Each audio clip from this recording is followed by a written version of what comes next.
Kaya nga sinabi, matakot ka sa Diyos. Ibig sabihin ng pagkatakot sa Diyos, pagkatakot na gumawa ng masama. Kasi ang Diyos Ama ay mabuti.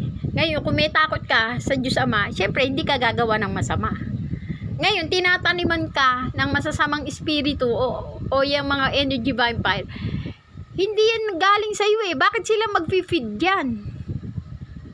Unang-una ang tao. Halimbawa, isang bata, lumaki. O, di may kakayahan siya ngayon gumawa ng masama at mabuti. Ang tanong, nung maliit ba siya, meron na bang nakatanim sa kanya na masama? Yung kanang, kaya nga sinabi ng Diyos Ama, ang ating laman ay mahina, di ba?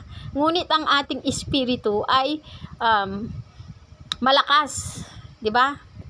Kasi ang espiritu natin galing sa Diyos Ama, ang ating laman galing kay Satanas. Sa pamamagitan ni Cain, isinilang tayo. Okay? So, ang laman natin galing kay Cain, mahina.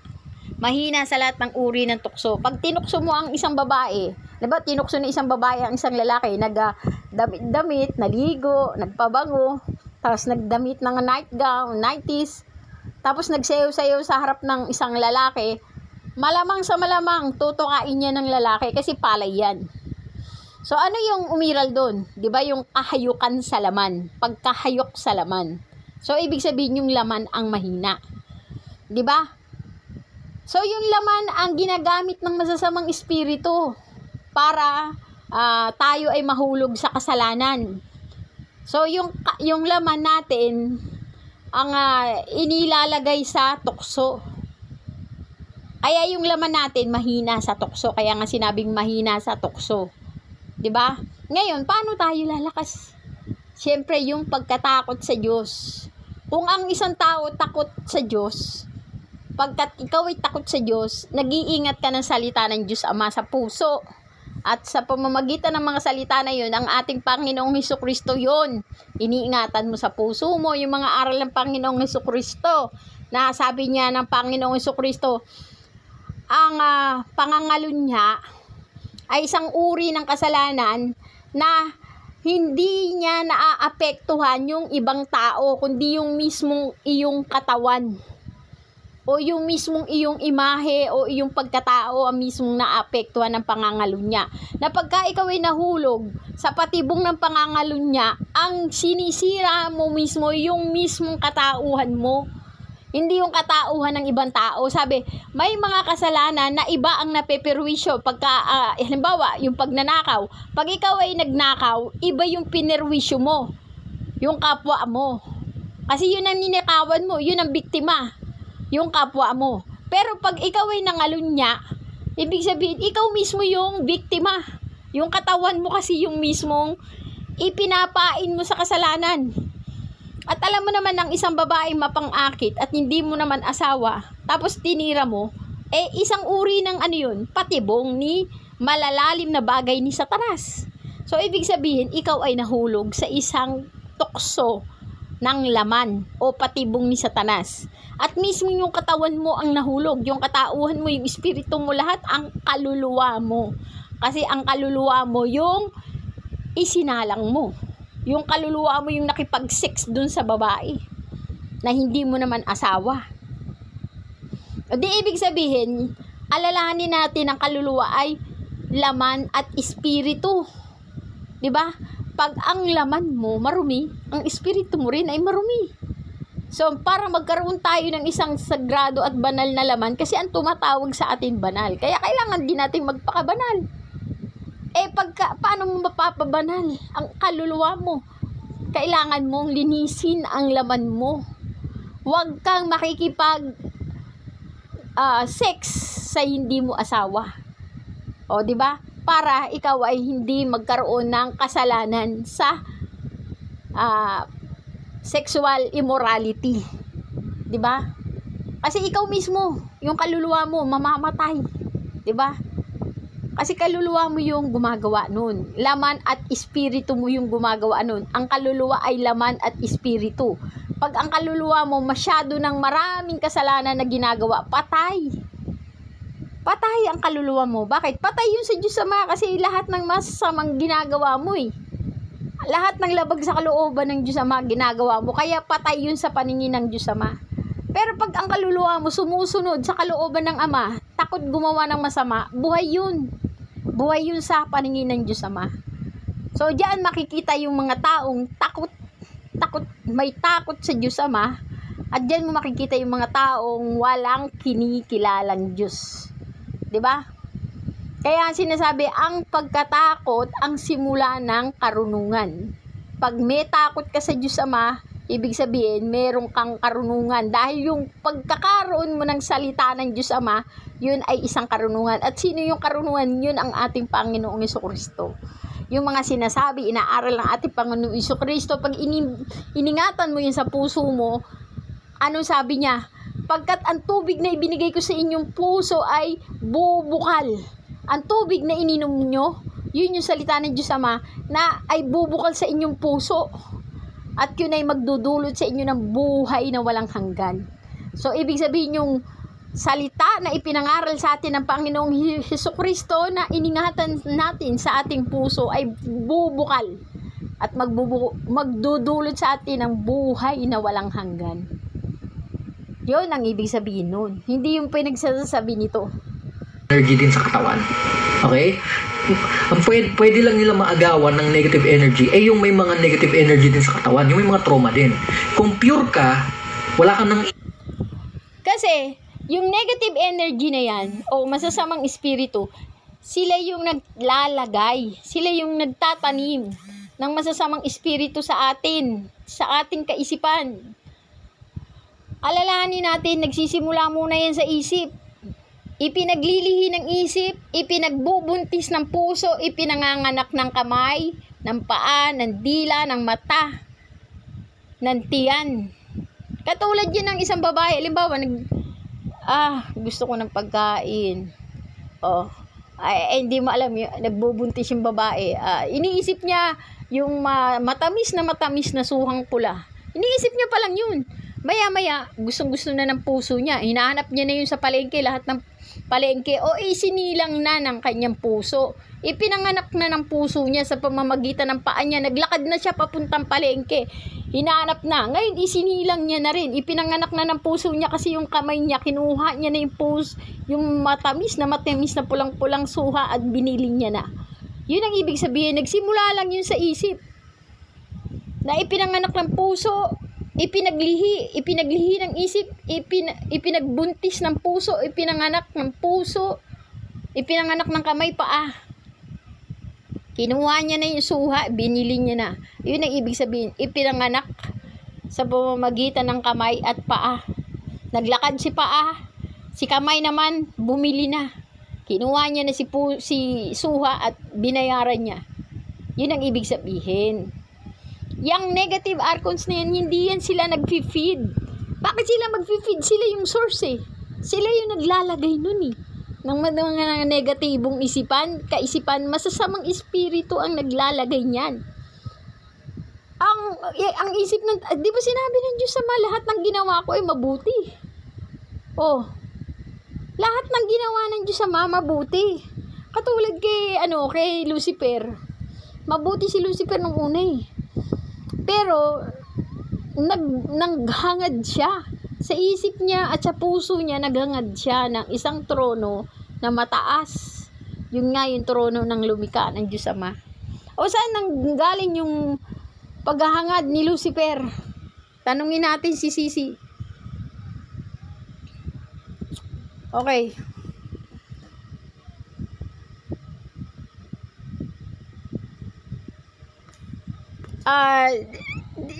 The Bible said that Lucifer in the beginning was good, was purely good in heart.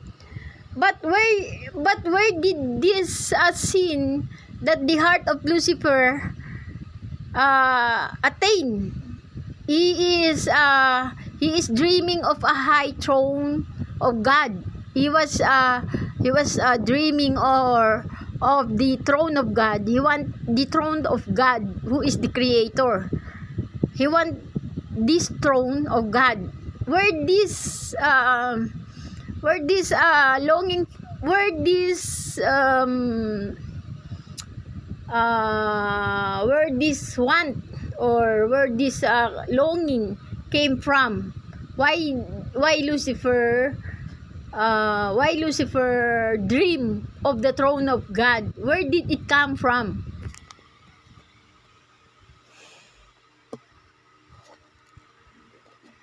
The question of Lucifer's fall and the origin of his desire for God's throne is a complex and multifaceted one, with various interpretations within Christian theology. Here's a breakdown of the key points and potential explanations. Lucifer's original state. Biblical accounts.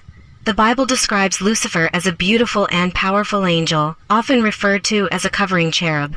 He was initially created in goodness and had a position of high authority, likely close to God's throne. Pride and ambition. The Bible suggests that Lucifer's downfall stemmed from pride and ambition. He desired to be like God, to sit on his throne and rule the universe. This ambition led him to rebel against God and his authority. The origin of Lucifer's desire. Free will. One interpretation is that Lucifer's desire for God's throne arose from his own free will.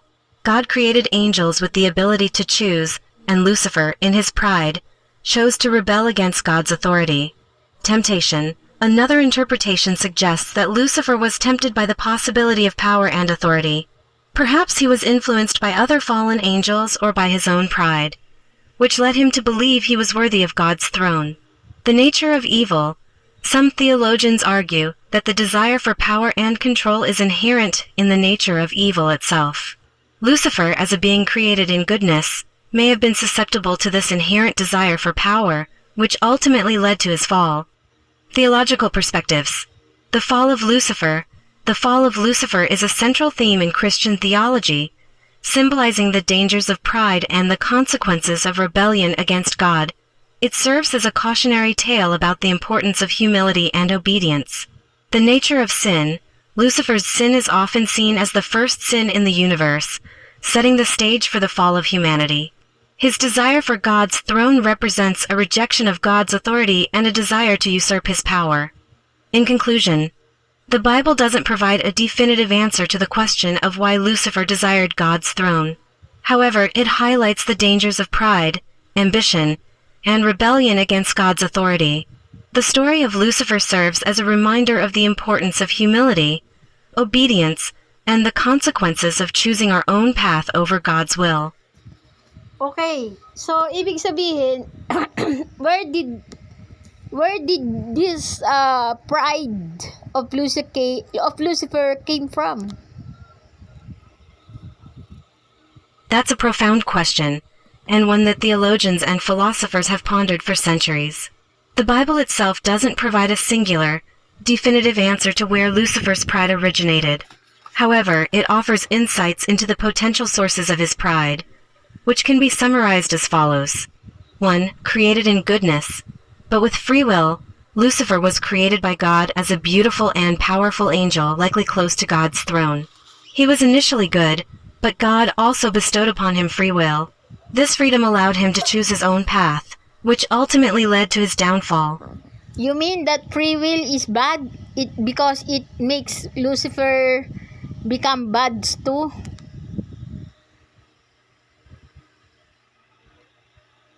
You're raising a very thought-provoking question about the nature of free will and its potential for both good and evil. It's a question that has been debated for centuries, and there's no easy answer. Here's a breakdown of the points you've raised and some perspectives to consider. Free will and Lucifer's fall. The Bible presents the story of Lucifer's fall as a consequence of his misuse of free will. He chose to rebel against God, driven by pride and ambition. This raises the question, if free will allows for such a terrible outcome, is it inherently bad? The price of free will. Many theologians argue that free will, while allowing for evil, is also the foundation for true love, goodness, and joy. Without the ability to choose, our actions wouldn't hold any meaning. The possibility of evil is a necessary consequence of having the freedom to choose good. God's perspective. From a theological perspective, God, knowing the potential for both good and evil, chose to create beings with free will. This suggests that the possibility of love, sacrifice, and redemption outweighs the potential for evil. The human experience, our own lives, are a testament to the complexities of free will. We make choices that lead to both good and bad outcomes. It's through our choices, both good and bad, that we grow and learn. Here are some additional points to consider. The nature of evil. Evil isn't simply the absence of good. It's a deliberate choice to act against God's will and to harm others. While free will makes evil possible, it doesn't necessitate it. God's grace. Even though Lucifer chose to rebel, God offers redemption and forgiveness to all who repent. This highlights the fact that God's love and grace extend even to those who have chosen evil. In conclusion, free will is a complex and multifaceted concept. While it allows for the possibility of evil, it's also the foundation for true love, goodness, and joy. The story of Lucifer's fall serves as a reminder of the dangers of pride and the importance of choosing God's will. However, it also highlights God's grace and the possibility of redemption for those who choose to turn away from evil. Ultimately, the question of whether free will is bad is a matter of perspective. It depends on how we choose to use it and whether we choose to align our will with God's. Okay, di ibig sabihin, yung ambisyoso, yung pagiging ambisyoso, kasi meron kang free will eh. So, ibig sabihin, pag yung free will mo, inalign mo sa pagiging ambisyoso mo na makakuha ng isang napakataas na posisyon o taas na kapangyarihan, hindi maganda. Okay? Kailangan, ang free will mo, i-combine mo sa humility, hindi sa ambition. Pagka ang free will mo, inihalo mo sa ambition, babagsak ka. Kailangan, meron kang free will, pero ilinya mo yan o ihalo mo yan sa pagiging mapagpakumbaba. So, pag mapagpakumbaba ka, may kakayahan ka na pumili sa pagiging isang pride at ambitious o maging ambisyoso ka sa mas mataas na kapangyarihan, at meron ka rin namang free will na maging mapagpakumbaba at maging masunurin, pag-ibig, umibig, di ba? Maawa. Yan ang mga kaakibat ng totoong free will. Magkaroon ka ng pagsasakripisyo, ng pag-ibig, di ba? Sinabi nga ultimately, the question of whether free will is bad is a matter of perspective. It depends on how we choose to use it, and whether we choose to align our will with God. So, kung ang kalooban mo, inililinya mo sa kalooban ng Ama, ay ba maganda? 'Di ba? Free will 'yun. May free will ka, ibig sabihin yung kalayaan mong pumili, ay pinili mo yung kalooban ng Diyos Ama, maganda. Pero pagka ang kalayaan mong pumili, pinili mo yung pagiging ambisyoso mo at pagiging pride mo at pag-aambisyon mo na magkaroon ng mas mataas na kapangyarihan, mas marami kang makokontrol, mas maraming mataas na ambisyon, pera, popularidad, bla bla bla. Hindi maganda. Hindi magandang free will yun. Diba?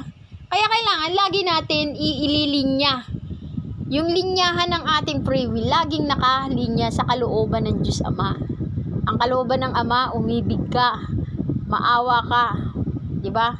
Ibigin mo ang Diyos Ama ng buong puso't kaluluwa, buong kaisipan, buong kakayanan, lahat. Yun ang gusto ng Ama. Diba? Okay. Ego, pure ka na, tatakbuhan ka ng mga yan. Takot sila sa light. Takot sila sa pureness ng source. Kasi, ibig sabihin, yung source na sinasabi nito, ang source ng ating puso, o yung ating free will, malaki ang idudulot niyan sa ating puso. Kung ang ating kakayahan na pumili, inililinya natin sa kalooban ng Diyos Ama, ay siyempre, kung meron ang Diyos Ama, sabi, matakot ka sa akin, huwag kang gagawa ng masama dahil ako ay mabuti, magpakabanal ka dahil ako ay banal. Eh pagka inililinya mo doon yung karapatan mo na pumili, kasi meron kang karapatang pumili eh. Mabuti ba o masama, 'di ba? O eh pagka pinipili mo mabuti at lumilinya ka sa kalooban ng Diyos Ama, eh syempre hindi ka lalapitan ng mga masasamang espiritu. Hindi ka nila bubulungan. Ay sasabihin ng masasamang espiritu ay lalayuan natin yan. May iniingatang salita yan sa puso niya. Ibig sabihin, yung mga aral ng Panginoong Jesucristo ay salita ng Diyos Ama. Iniingatan natin sa puso natin. Maraming inimbak na salita yan sa puso niya. Layuan natin. Kasi, yung mga inimbak na salita ng Diyos Ama na yan sa puso niya, yan ang lalaban dun sa masasamang salita o masasamang bulong ng masasamang espiritu sa tenga natin o sa kaisipan natin. Alalahanin natin itong tenga natin, bakit nakaduktong ito sa utak natin. Kasi itong tenga natin, nabubulungan to. O napakalapit nito sa isip. Ang layo ng tenga sa puso eh. 'Di ba? Ang distansya ng tenga sa puso malayo. Pero yung distansya ng tenga sa utak malapit. Di ibig sabihin, pagka may binulong ang masasamang espiritu sa tenga mo, pasok agad niya sa utak mo. Pasok agad niya sa kaisipan mo. Ngayon ito kaisipan mo, maglilihi ito. Mag-iisip ito ng masama o mabuti. Ngayon, kung ang ating puso ay maraming inimbak na salita ng Diyos sa ating puso, itong iniisip ng ating isip o itong ating utak na lumilikha na ito ng isip naglilihi na ito ng masama kasi yung kaisipan ibinulong sa tenga natin ng masamang espiritu, naglilihi na sa isip natin. Pero itong kaisipan na nasa puso natin, ito yung karunungan, yung salita ng Diyos Ama na inimbak natin sa puso natin, lalabanan niya ngayon yung ginagawa ng kaisipan na masasamang kaisipan na ang naglalaro na sa ating isip. Titirahin ngayon yung masasamang kaisipan na naglalaro sa ating isip, titirahin ngayon nung salita ng Diyos Ama o salita ng Panginoong Jesucristo na inimbak natin sa puso natin. Lulusawin niya yan. Kaya sinabi, mag-imbak ka ng maraming salita ng Diyos Ama sa puso mo kasi panlaban yun sa masasamang kaisipan na nililikha ng isip mo na binubulong sa tenga ng masasamang espiritu. Sa tenga nagsisimula lahat yan. Bubulungan ka ng masamang espiritu sa tenga dahil malapit ang tenga sa isip. Maglilihi ngayon ang isip mo ng masasamang kaisipan. Pero dahil marami kang inimbak na salita ng Diyos Ama sa puso mo, papatayin ngayon nung salita ng Diyos Ama na inimbak mo sa puso mo yung masasamang kaisipan na nililikha ng masasamang espiritu sa kaisipan mo. Yun ang labanan yan. Yun ang labanan. Pag ang puso mo, inilinya mo sa pag-ibig ng Diyos Ama, pag ang puso mo o yung free will mo, inilinya mo sa kalooban ng Diyos Ama, malalayo ka ngayon dun sa masasamang espiritu. Hindi ka nila mabubulungan kasi matatakot sila sa puso mo na punong-puno ng salita ng Diyos Ama. Matatakot sila. Yan ang ibig sabihin yan. Takot sila matransmute Kasi, tinan mo even sa Bible. Sino yung magtatransmute? 'Di ba? Yung ibinulong na masamang espiritu sa isip mo sa pamamagitan ng tenga mo, itatransmute ng salita ng Diyos Ama na nakaimbak sa puso mo. Yung salita ng Diyos Ama ang magtatransmute ng mga negatibong kaisipan na yun. Yun ang ibig sabihin yan. Yung mga demons na sila na magbaka. O kita mo, ginamit niya na ngayon yung salitang demons. Inililigaw niya lang yung salitang ang mga tao yung argons, yung vampire energy. Kanina ayaw niya gamitin yung demons Pero ngayon, sa bandang huli, ginamit niya yung salitang demon. Totoo naman. Hindi totoo yung argons, hindi totoo yung vampire energy. Ang totoo, demons, bad spirit, Lucifer, Diablo, Satanas. Yan ang mga totoo. Hindi totoo yung mga argons, vampire. Katang isip lang nito ng mga buang na to. Wag sila kay Christ na wag silang wag silang i-transmute. Wag silang i-transmute to light. Wag silang bakit natatakot sila sa isang tao na maraming inimbak na salita ng Diyos Ama sa puso. Kasi yung salita ng Diyos Ama, yun ang magtatransmute doon sa mga kaisipan na itinae o ibinulong ng masasamang espiritu sa puso, sa isip. Kaya ang naglalaban dyan, yung salita ng Diyos Ama na nasa puso at saka yung binubulong ng masasamang espiritu sa tenga na nagbubunga ng masasamang kaisipan sa utak. I-decompose to light. Kasi from dark, then i-decompose sila. Sabi nila, ilagay mo na kami sa baboy. Bato mo na lang kami sa baboy. Huwag mo na kami i-decompose. Pag nasa Christ consciousness ka kasi, kaya mo mag-dissolve. Ito yung sinasabi niya, yung isang tao na legion ang nakasapi sa kanya na masasamang espiritu yun. Ang isang tao kasi natatalo yan ng masasamang espiritu. Kayang tumira ng 2,000 masasamang espiritu sa iisang tao. Kaya nga tinanong ng Diyos ng Panginoong Jesucristo, kung ilan kayo dyan, kami ay legion. Ibig sabihin, ang isang legion, mayroong 600 hanggang 2,000 na espiritu sa iisang hanay. Ang legion ay isang Roman count o isang bilang ng Romano. Tanungin natin, what is legion by CC?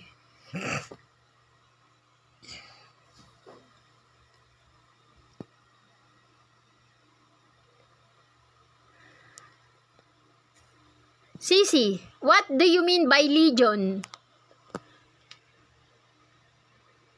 The term legion in the Bible refers to a group of demons, specifically mentioned in the story of the Gerasene demoniac. Here's a breakdown of what legion means in this context. Demoniac, the story tells of a man possessed by many demons, who lived among the tombs and was considered dangerous. Legion's response: when Jesus asks the demons their name, they reply, "My name is Legion, for we are many." This indicates that the man was possessed by a multitude of demons, not just one. Symbolic meaning: the word legion was a Roman military term, signifying a large group of soldiers. In this biblical context, it symbolizes the overwhelming power and presence of evil that had taken control of the man. Significance: the power of evil. The story of the Gerasene demoniac emphasizes the power of evil and the need for divine intervention to overcome it. Jesus' authority. Jesus' command to the legion to enter the pigs demonstrates his authority over evil. How many is the legion in the Roman counterpart? You're right to ask about the size of a Roman legion. It's a great way to understand the symbolic significance of the legion of demons in the Bible. A Roman legion typically consisted of around 6,000 soldiers. This was a massive force, making it... Kita nyo, 6,000 sundalo. Yan ang ibig sabihin ng legion. Ibig sabihin, 6,000 masasamang espiritu ang kayang tumira sa iisang tao. Ganyang karami. Ang kayang... Kasi di ba sinabi, pag ang isang masamang espiritu napalayas mo, pupunta yan sa tigang na lupa. Ngayon, pagka yan na-boring dun sa tigang na lupa, babalik yan. Ay, sabi niya, babalikan ko yung bahay na inalisan ko. Ngayon, pagbalik niya, nakita niya yung bahay, malinis. Walang laman. O ngayon, sasabihin niya, ay, magtatawag ako ng legion. 6,000 pang masasamang espiritu. At pupuntahan namin yung bahay na nilabasan ko at doon kami titira. Anong ibig sabihin nun? Bakit binalikan ng masamang espiritu yung bahay na malinis at walang laman? Anong ibig sabihin ng bahay na malinis at walang laman?